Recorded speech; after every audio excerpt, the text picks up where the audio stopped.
Okay, the difficulty in having 4 sessions is not that I have to follow Dr. Bartelt, but I just really want to stop now and spend about 6 years with Dr. Bartelt talking about identity.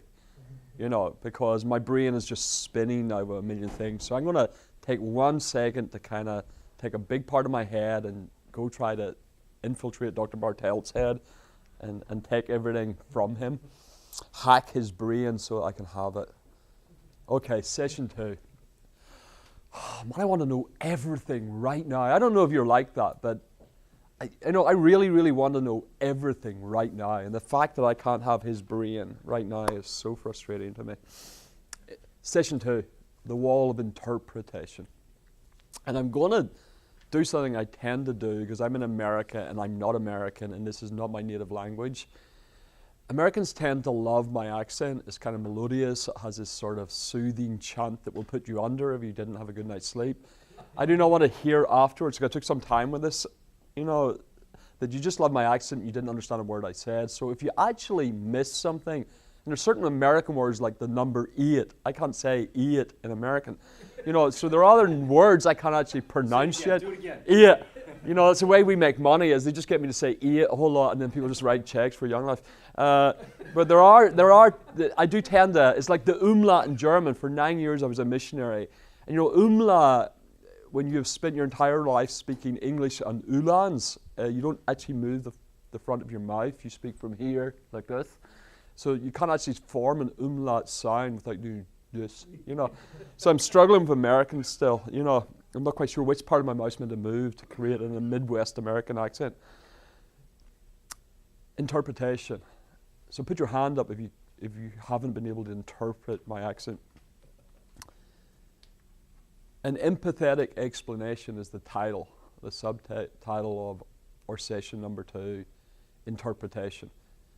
For me, when I was asked, what is the wall we face in the second decade of the 21st century, it's the fact that we haven't, and I'm talking about the Northern Atlantic cultures, Europe, Western Europe, and North America, really Anglo-America. What are we doing in the church in the North Atlantic culture? We haven't reached a consensus for interpreting the good news outward. You know, while I would want to spend literally what's left of my life trying to figure out who I am as an identity inside, wow, we have no idea how to express that outside. I mean, I really, as someone who's spent 17 and a half years of my life, really trying to master one thing, the proclamation of the gospel.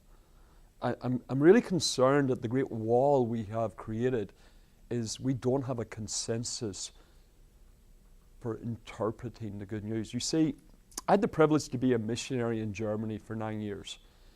And when I arrived with my King James Bible and my Northern Irish accent, I'm going to tell you something.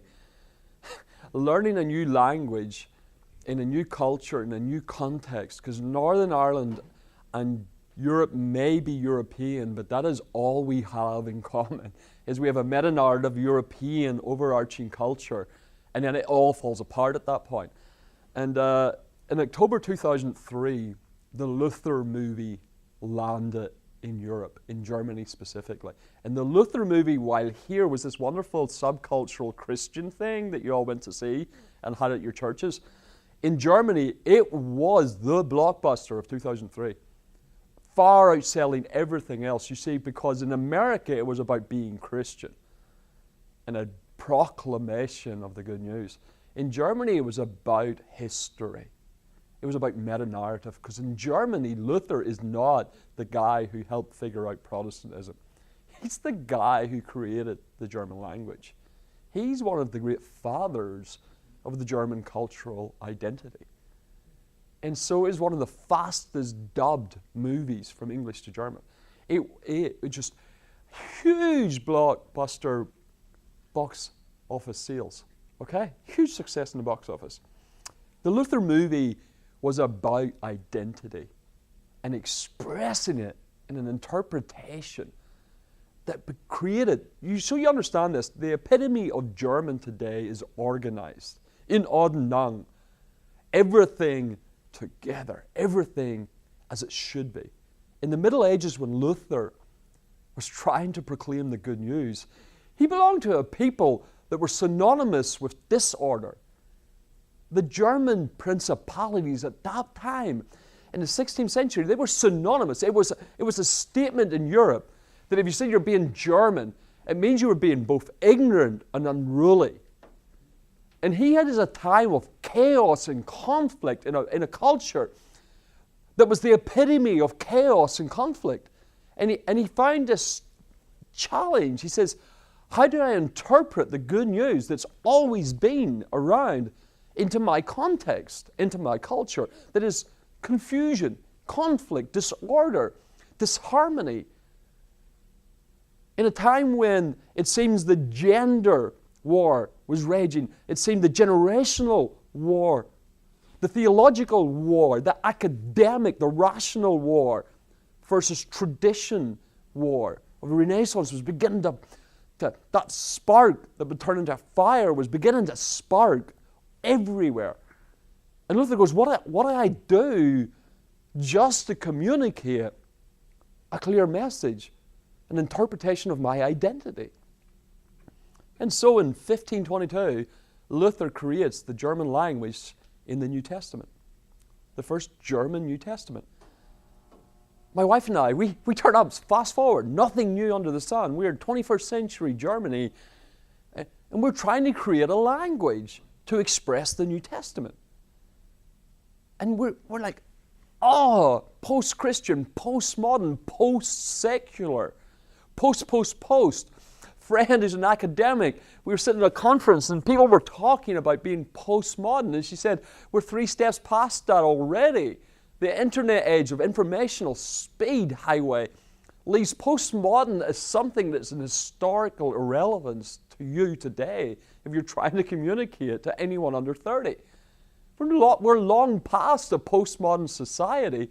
We hit that bump and flew past it twice, an academic, and the culture kind of went, and was something else without really understanding. How do you communicate to a culture that can change within 2 years? How do you create consensus for an interpretation that everyone in the room agrees is the good news? If we can't even agree to ourselves, hey, this is the kernel of the message we want to deliver. Wow, you see, I'm trying to figure out how to pronounce an umlaut so I can say, Christ lives, Christ loves. You're loved, you ought to live. What language do I use? In German, in English, in Uhlans, which is Northern Irish, Ulster Scots. What doesn't matter what language I'm trying to form in the front of my mouth. If my head can't comprehend the interpretation, and your head can't, after you hear it and translate it, comprehend it in your culture or context. And so there's nothing new under the sun. Luther's in a world that's just disharmony and disorganization, and everybody thinks the world is coming to an end. Everything that had always been was no longer set. I flash forward to 2003. I'm in 2003 in Germany, and I flash forward to what's it going to be like in 10 years? What's it going to be like in 20 years? Well, what I'm trying to figure out now is a methodology, as a translation. Will it hold up? See, Luther's has held up for 500 years. It's gone from the 16th century to the 21st century, and that German language has actually been able to survive as a language, as an explanation. Okay? But I know there's nothing new under the sun, because if Luther in the 16th century and I in the 21st century, and two literally different expressions of German as epitome, from disorganized to organized. We've gone from both extremes in 5 centuries. We still deal with the same disharmony. We still see the disconnect in communication. I want to flash backwards to 969 BC. We're in Israel. We're in the Ephraim woods. The entire hope of Israel is hanging on a tree, helpless. And one of the closest confidants of his father walks up and stabs him to death. 969 BC in Ephraim Woods, a culture clashes generationally, father against son. Gender, the women are victimized, become sexually objective victims of a masculine power play.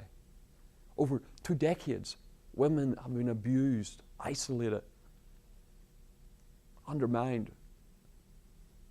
Culture looks at each other and says, the authority of yesterday is the destruction of tomorrow. We need to rebel. Forget Reformation. We need a revolution. Absalom says, the injustice done to my sister demands retribution. Let's destroy a generation. They failed to uphold justice. Does it resonate with any of you in our North Atlantic culture? Our fathers failed to have justice for our sisters. Our fathers failed to have justice for the poor. Our fathers failed to have justice. Let's forget Reformation. Let's have a revolution. And in the woods of our day, we're like Absalom. We're hanging by a tree in our pride, waiting for our father's closest friend to stab us in the heart. That's 2 Samuel 14 to 17. In this room, I have the advantage of not having to tell you Sunday school stories. If you all haven't read 2 Samuel, you should get your money back from Dr. Bartelt. 2 Samuel, let me break into the narrative. 18, verse 25. Because you know that Joab, after stabbing one of his oldest friend's sons, and he was the advocate to get Absalom back. He was trying to be the conciliator, trying to be that guy who said, hey, let's find common ground. And he ends up stabbing his hope for tomorrow in the woods in Ephraim. And he sends 2 messengers to tell his oldest friend the news. Here's what it says. As the messenger came closer, the watchman saw another man running toward them. He shouted down, here comes another one. The king replied, he also will have news. The first man runs like Ahimaaz, son of Zadok, the watchman said. He is a good man and comes with good news, the king replied. Then Ahimaaz cried out to the king, everything is all right. He bowed down before the king with his face to the ground and said, praise to the Lord your God who has handed over the rebels who dare to stand against my lord the king. What about young Absalom? The king demanded. Is he all right? Ahimaaz replied, when Joab told me to come, there was a lot of commotion, but I didn't know what was happening. Wait here, the king said. So Ahimaaz stepped aside. Then the man from Ethiopia arrived and said, I have some good news for my lord the king. Today the Lord has rescued you from all those who rebelled against you. What about young Absalom? The king replied. Is he all right? And the Ethiopian replied, may all of your enemies, my lord the king, both now and in the future, share the fate of that young man. Of that young man.